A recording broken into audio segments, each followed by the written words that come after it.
রাজনৈতিক যে সিনারিও আগে ছিল, তখন নির্বাচন আসলেই সবাই দাঁড়ে দাঁড়ে যেত, এরপর আর যেত না, তাই না? এরকম ভোট চাইতে যেত। আমি আপনাদেরকে প্রতিশ্রুতি দিচ্ছি যে আপনাদের কাছে আমি বারবার আসবো, যদি আপনারা চান।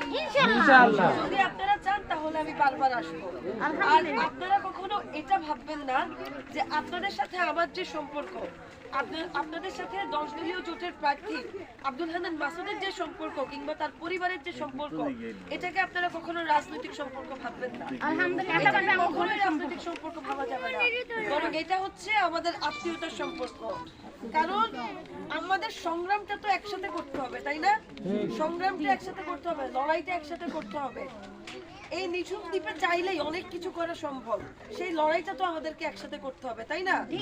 ফলে রাজনৈতিক সম্পর্ক ভাবার কোনো কারণ নাই, সেটা ভেবে আপনারাও দূরে থাকেন না, আমাদেরকেও দূরে রাখেন না। এটা হচ্ছে আপনাদের প্রতি আমার বার্তা।